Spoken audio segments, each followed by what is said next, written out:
అమ్మాయి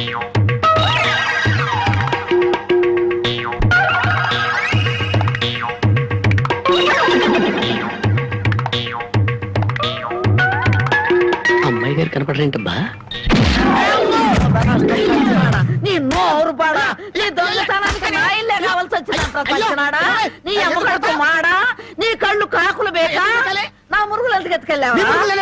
ఈ సంచిలో ఏమన్నారా? మురుగులు. ఆ మురుగులేరా? మురుగులు కాదమ్మా, మురుకులు. అబ్బా, ఆ మురుగులే తియ్యే. అబ్బా చెప్తుంటే వినవు. మురుకులు కాదు, మురుగులు.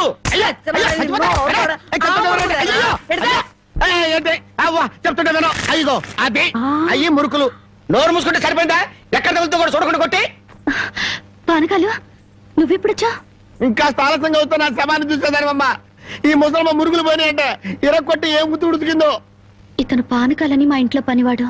ఆ మాట ముందే చెప్పి ఏడవచ్చుగా. చెప్పిందాక నువ్వు ఎక్కడ ఊరుకున్నావమ్మా? మనిషిని చంపేద్దాం ఉన్న ఉత్సాహమే తప్ప ఇంత వయసు వచ్చినా మానవత్వం ఏడిసింది నీకు. ఎక్కడో పొరపాటు జరిగిందిలే అయ్యా. ఇది పొరపాటు అయితేనే ఇన్ని పీకులు పీకా ఉంటే మామూలుగా అయితే ఇంకెన్ని కొట్టేదానివో. సరేలే అమ్మా, లోపల తీసుకెళ్ళు. అమ్మో మురుకులమ్మాయి. రాంబాబు, ఒరే రాంబాబు, నా మురుగులు ఎవరో కాజేశారా? ఏంటి మావ నా వైపు చూస్తున్నావు? నేను కానీ కొట్టేశానా? నువ్వు కాకపోతే ఇంకెవరు కొట్టేస్తారాలుడు? నువ్వు నోరు మొయ్యి. ఒరే బాబు, నా బంగారు మురుగులు ఎవరో కాజేశారా? అలాగే అసలు ఏమైందంటే ఈ రోజు నీ తట్లో నిన్ను చూశాక నా కళ్ళ వెంట నీళ్లు తిరిగాయనుకో. ఎందుకురా, నేను బాగానే ఉన్నాగా. అదేనే, ఆడ ఖైదీలకు బేడీలు వేసినట్టు అరిగిపోయిన ఆ మురుగులు వేసుకుని ఎంతకాలం తిరుగుతావు? అందుకే 2 తులాల బంగారం ఎక్కువేసి వాటిని పెద్దవి చేయమని టైలరింగ్ షాప్ దగ్గర ఇచ్చాను. ఓహో, టైలరింగ్ షాప్ లో మురుగులకు కూడా తొడుగులేసి కుట్టి పెద్దవి చేస్తారా అల్లుడు? మావా, ప్రతి దాంట్లో నువ్వు వేలు పెట్టేవరకు చాలే ఊరుకో. నీ ముద్రాష్ట్ర ప్యాకెట్ కోసం నా మురుగులు తీసుకెళ్ళి అమ్ముకుంటావంట. మీ తాతయ్య పోయాక మా పుట్టింటారు 7 కాసులు బంగారం పెట్టి చేయించారు ఆ మురుగులు. అవి తీసుకెళ్ళి నువ్వు అమ్ముకున్నావు. నీ తల్లో పేలుపడా, నీ మొఖానికి అందరిగలుగుంటా. తిట్టు మామ, ఇంకా తిట్టు. మురుగులు అమ్ముకుంటాడా? మురుగులు. యారా, నా బాబుని తిడితే నీకు సంతోషంగా ఉంది కదా? నీ నాలికి నక్కలు బేక, నీ నోరు పడిపోను. గవిడి గేదల్లా ముఖం చూడరా. అవును బామ్మ. ఆటగాడి చచ్చినాడు. యారా, నీ పెళ్ళం నగలేమన్నా తీసుకెళ్ళి అమ్ముకున్నాడా నా బిడ్డ? నీ నోరు పడ, నీ సిరుసు పగల, నిన్ను వల్లకాట్లో పెట్ట, నీ దినం చెయ్యా. నీ పెళ్ళంతాడు పెట్టెక్కిన తెగ, ఈడమ్మ కడుపు మాడి మశానమైపోను. అయ్యా, బాగా తిట్టానా? అయ్యా, నీ కోసం చాపులు ఇప్పుడు వేయించి పెడతా. తొందరగా వచ్చే. నీకేం భయం లేదు. ధైర్యంగా మనూరు వెళ్ళిపోతావు నాతో పట్రా. కాదన్న వాళ్ళ తలకాయలు తాటికాయలాగా టపటప కింద పడిపోతాయి. ఆయన సంగతి నీకు తెలీదు. నా సంగతి కూడా నీకు తెలీదు. అచ్చుబాటు రాలేదని రౌడీ జాన్ వదిలేశాను గానీ నా ఎడం చేత బాంబులు వేసినప్పుడు ఎన్నిసార్లు నా చేతుల్లో పెళ్ళి తెలుసా? నువ్వు బాంబులు వేసేవాడివా? మరేంటనుకున్నావు? టైంకి బాంబు పేలేదు కాదు కానీ అయ్యే కనుక కరెక్ట్ టైంకి పేలుంటే నాతో పాటు ఎంతమంది పోయి ఉండేవాళ్ళు. అవును, ఆయనకి ఏమైనా ఈక్నెస్ ఉన్నాయా? అతను చీట్ల పేక బాగా ఆడతాడని బామ్మ చెప్పింది. మరి ఇంకే దొరికిపోయాడు. ఫినిష్. చీట్ల పేకలో చిత్తు చేసి నిన్ను తీసుకెళ్తాను. కాకపోతే పాకాటానికి చెప్పులే గాని జేబులో చిల్లి కావలేదు. నువ్వు పని చేయమ్మా, సరదాగా 4 గదులకి ప్యాకెట్లు అతను పని చెప్తాను. ఇది గాజులేనా? అబ్బే గాజులు కాదు బాబు, సెంట్రల్ జైల్లో కేడీలు కేసే బేడీలు. ఏ వ్యాపారం చేస్తున్నావు నువ్వు? తీసుకుని డబ్బులు కాకపోతే తీసుకొని చూడరాదా? ఇవి నీకు ఎక్కడవి? ఎక్కడవే? తాలూకా ఎస్ఐ పెళ్ళాన్ దగ్గర డిఎస్పీ కొట్టేసి కానిస్టేబుల్ కు తక్కువ రేటు కమ్మాడంట. వాడు నా కన్స్ట్రక్షన్ కమ్మాడు. నెత్తి మీద ఇంటికి ఉండి కానీ ఆలోచన లేదు అసలు. తీసుకుని డబ్బులే. అవతల అర్థం కలిసి ప్యాకెట్ ఆడాలి. ప్యాకెట్ ఇవ్వ. ఉందిలే మంచి కాలం ముందు ముందునా అందరూ.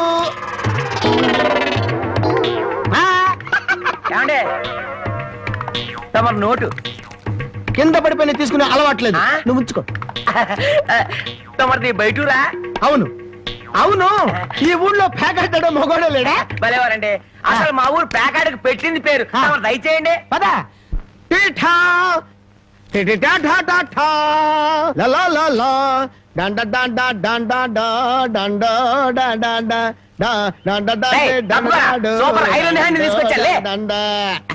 ప్యాకెట్ లో సీట్ ఇచ్చిన మనసు తెచ్చుకున్నావు. ఇదిగో 100.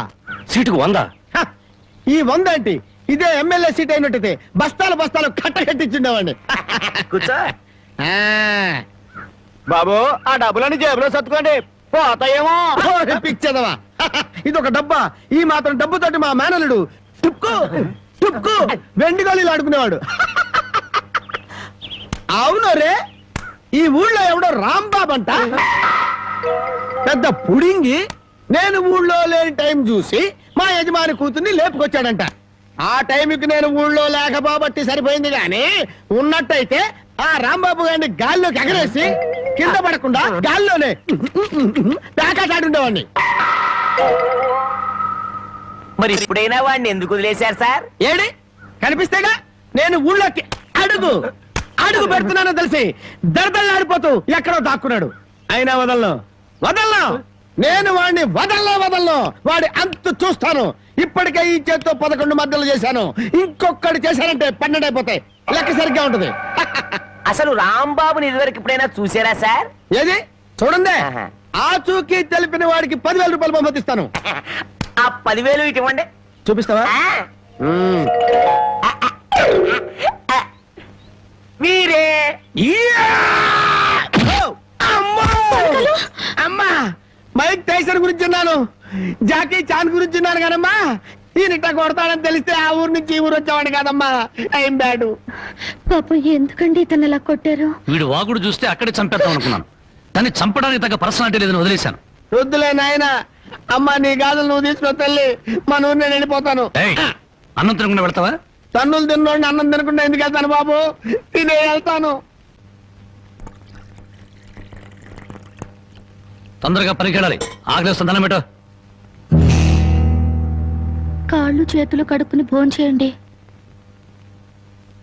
కాళ్ళ నాకు చేతులు కడిగే అలవాటే లేదు, కాళ్ళు కడగాలంట. కాళ్ళు ఎవరైనా మంచి మాట చెప్పినప్పుడు వినిపించుకోవటం అలవాటు చేసుకోరా.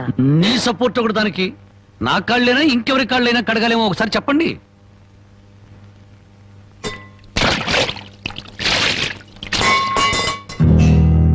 కాళ్ళు సరిగ్గా తడవలేదు. అలా సరిగ్గా తడవకపోతే శని పడుతుందంటారు. ఒకసారి నలమహారాజు కాళ్ళు సరిగ్గా కడుక్కోకపోతే మహారాజుని శని పట్టుకుని పీడించిందట. మీది చాలా మంచి కుటుంబం, అందుకే ఏ కష్టాలు రాకూడదని చెప్పాను.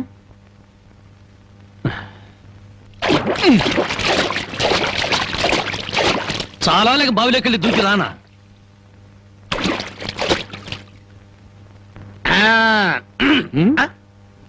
నువ్వు కాళ్ళు కడుక్కోవా?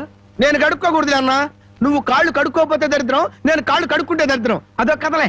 బామ్మ, వాడి కంచం పెట్టి 2 ముద్రయండి. ఆ తెచ్చేదైతే పెద్ద కంచం తీసుకురమ్మా, శుభ్రం కలుపుకొని తింటానికి బాగుంటది. అయితే కంచం ఎందుకు, పెద్ద మంచం వేసి దాని మీద గోనిపట్ట వేసి వడ్డించండి. పంది పిల్ల దొర్లుతూ తింటాడు. చేపల వేపుడు ఎక్కడ? ఇదిగో ఏమిటిది? చేప. ఇది చేప.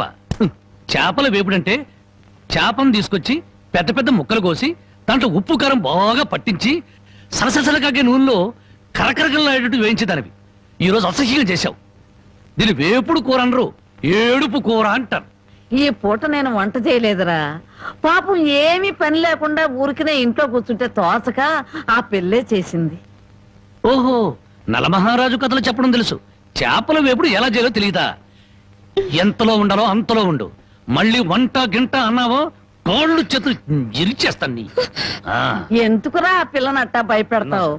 ఒక్కసారి ఈ చేపల వేపుడు కూడా రుచి చూడొచ్చుగా.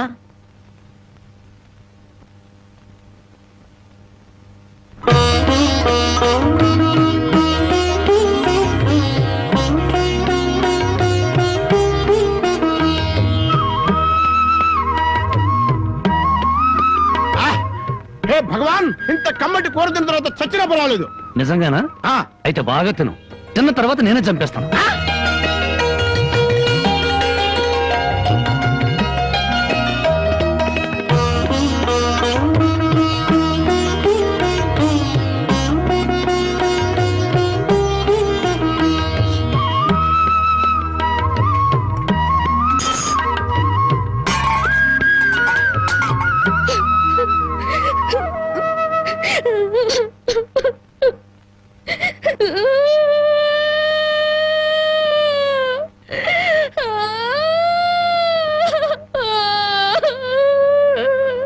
వండిన కూర అంతా మీరే తినేశారు. తినక ముందు నన్ను ఎందుకు తిట్టాలి? ఆ తర్వాత మాకు కూడా మిగలకుండా కూర అంతా ఎందుకు తినాలి?